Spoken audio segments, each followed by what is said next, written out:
pretty brutal, ugly place.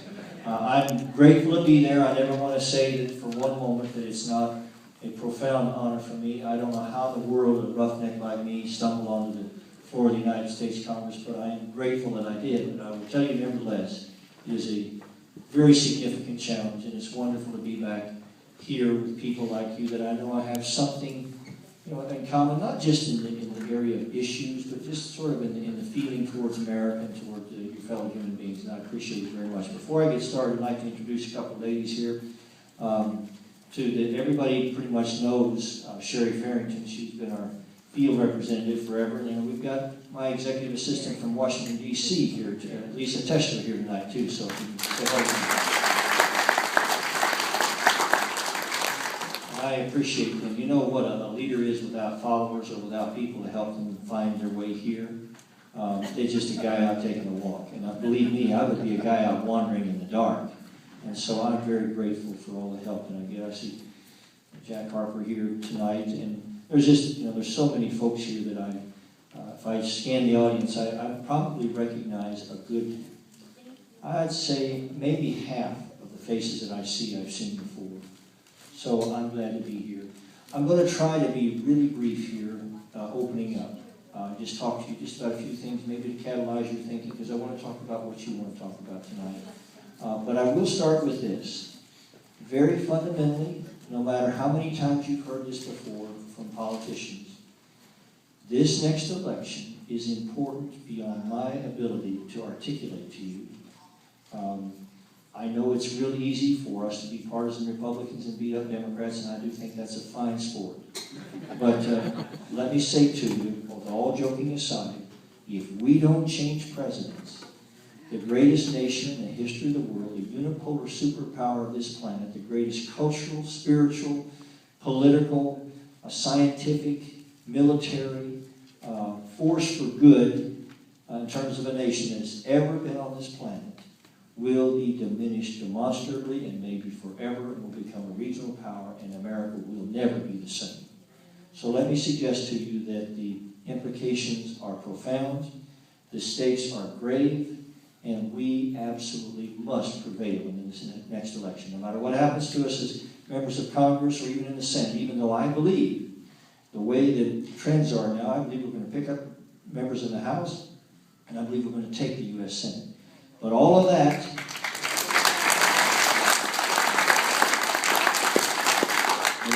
will be of no avail if this president is reelected and sends our economy further into the European socialism and puts people on the Supreme Court that abrogates the Constitution and puts our national security at absolute catastrophic risk. I will say to you that I know that those sound like just the typical throw it up there against the wall as hard as you can and hope it sticks.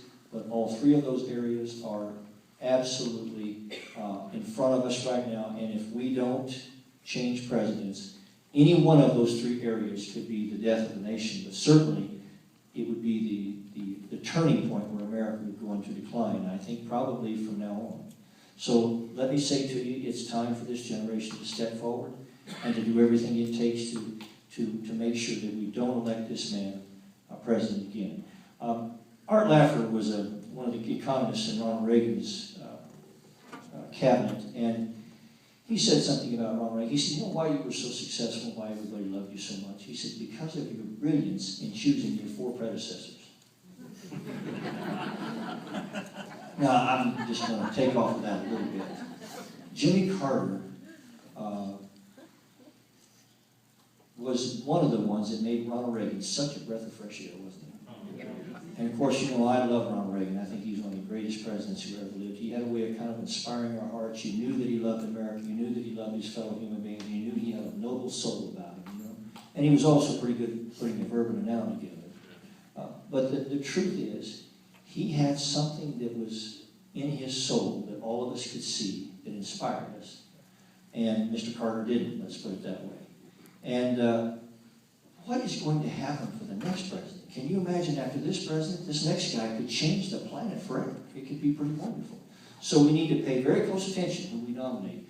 And I'm not going to get up here and preach to you about who to nominate, but I am going to say that whoever wins this nomination, I personally am going to take out adoption papers on them and make sure that I do everything I can to see the next Republican nominee become president. It's vital that we do that. So with that, let me just say to you, I know that a lot of you have been paying attention to Washington, D.C. here lately about this new stimulus that the president's got in mind. And he's mixed it with a few good things, but he's, it's like mixing dirt and ice cream. It doesn't help the dirt, and it ruins the ice cream. And the stuff that he's got going, that is insane, and I will tell you that it will not pass the House of Representatives. It just will not, so you can relax there. And now he's talking about, of course, breaking it up in little bite-sized pieces so that the Republicans can understand it. Well, that's kind of an insulting thing, but it's cute. And the reality is we're going to take the parts that are good, the tax relief and the regulation relief, and some of it we'll put it in Republican format, and we will pass some of those. I don't know whether he will sign any of them.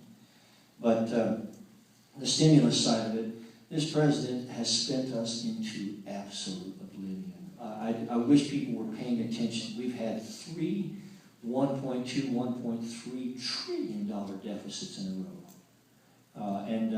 We can't last that way. It will simply bring us down. I will also tell you that the events of recent days related to Iran, catalyzing or trying to create a deal with the cartels to come in and bomb the Israeli embassy in Washington, D.C., and to kill the Saudi Arabian ambassador to the U.S. There's really only two elements to every threat. It is the intent and the capacity of your enemy. And if that doesn't demonstrate the intent of the nation of Iran, or at least its leaders, even to this administration, then I don't know what would. I don't know what will do that. I mean, can you imagine if they had blown up the Israeli embassy? That's an attack on Israeli soil. That's the way it works. I mean, that's sovereign Israeli soil that our embassy is. And they are going to make a mistake sometime and make Israel have what they believe to be no alternative. And Tehran could be in great trouble. But the point is that it demonstrates the intent very clearly. And yet this administration remains just oblivious to Iran's inexorable march toward becoming a nuclear-armed nation. If that happens, everything changes, ladies and gentlemen. It'll never be the same if Iran gains nuclear weapons. Because just the fact that they were willing to catalyze this effort with the drug lords, that shows you that they're willing to let proxies do their dirty work. And if they gain nuclear weapons, there's plenty of al-Qaeda operatives that would be glad to try to deliver a nuclear weapon to this country. And you've heard me say this before. People say, well, they could never get one in here. And my thought is, well, maybe they could put one in the bale of marijuana. And that'd get it over here, and they could bring it over then, couldn't they? So, but the point is that we will face an entirely different world if Iran gains nuclear weapons. And this president seems completely naive and unable to deal with it. Now, I guess you've all gotten the idea that I'm not a big fan of Barack Obama. Does that come clear? I'll stop there. I'll stop there, but I just want you to know that what we're facing here is serious, and our economy, our Constitution, and our national security are at grave risk. And while him being reelected is profoundly dangerous to all of them, what could happen if we could regain the Senate and if we could increase our numbers in the House and have a real president in the White House? Especially after all of this awakening of the American people. We could have an absolute historic opportunity to make sure that America is there as the Founding Fathers dreamed it would be for my 3-year-olds and for all of your children and grandchildren. And it's something that we owe them, and I'm committed to it with all my heart. I hope you are. And that means we're probably going to do fine in Arizona. We'll talk about, I hope somebody asked the question about redistricting, but we're probably going to do all right in Arizona. The challenge is we have to call people in those swing states and bring them along. So I hope if you have any friends in Florida or Ohio or where the swing states are, please call them. Please put it in their heart how important this is. With that, I am going to stop and throw it open to questions. Yes, sir. Man in the blue shirt back there.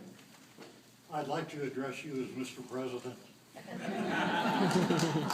Getting really scary here, Jack.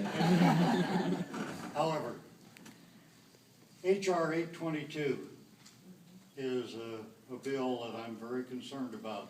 and that's the gun rights that's up in the House right now. Is this the reciprocity one? Yes. Yes. Any thoughts about that at all? Yeah, and it's interesting that you mentioned that because I'm in the Judiciary Committee and that's where that bill comes through. So Jack is paying attention here. The reciprocity bill, and I did not know you were going to ask me this at all, I give you my word. At first I was trying to figure out what 822 was. But what it does is you and I have a driver's license in Arizona and we can go over to California. You don't want to go there too often, but no. But you can go over to California and they'll recognize our driver's license. Now, we still have to keep all of the laws in California. We have to obey their traffic laws and all that. But they recognize Arizona's driver's license. And if you were over there in California without any driver's license from any other state, that alone would be illegal to be driving in California without any driver's license. So that concept's pretty clear, so I'm going to try to make the comparison now. If Arizona has a concealed carry permit for concealed weapons, the reciprocity bill would say to states that if you have a concealed carry permit process, that all of the states, like a driver's license, have to recognize the other state's concealed carry permit. But if you go into another state, you still have to abide by all of their particular rules that have to do with guns or whatever it might be. And I think it's a good thing because it says to states' rights, we recognize your right in your state to say that the person maybe can't carry a gun into a bar, whatever their particular rules are. Some of them have different rules. But if a person has a concealed carry permit in Arizona and you have concealed carry permit mechanism in your state, then like driver's licenses, it's considered a recognized permit, but the person still has to abide by all of your laws. And I think that's a good thing because the truth is that guns in the hands of responsible people give people the ability not only to protect themselves, but to protect someone else. And I know that there are a lot of those folks out there that say, well, just, guns kill people. And there's no one that wants to protect the innocent more than I do. But I am convinced that the bad guys, the criminals, have always preferred unarmed victims. They always like that. It's a lot easier. And that people's right, the Second Amendment right to own and bear arms, is a very, very important one. And so I've been committed to that. So I've been a supporter of it, Jack. I don't know if I've explained it well enough to you. But if it passes, it won't force some state to say that, somebody can do what they want to in their state. They still have to abide by all the laws. But it says if you have a concealed carry permit in another state, and we have that process here, then we'll recognize yours, like we do driver's licenses. Does that make sense? Very much. Okay. There was a gentleman that I was actually trying to call. Yes, sir. In the last 3 years, Barack Obama has done many things that are unconstitutional. Yes, he has. This makes him impeachable. Some of them can even be called treasonous. When are we going to get enough people in the House to actually stand up and say, let's impeach? Yeah.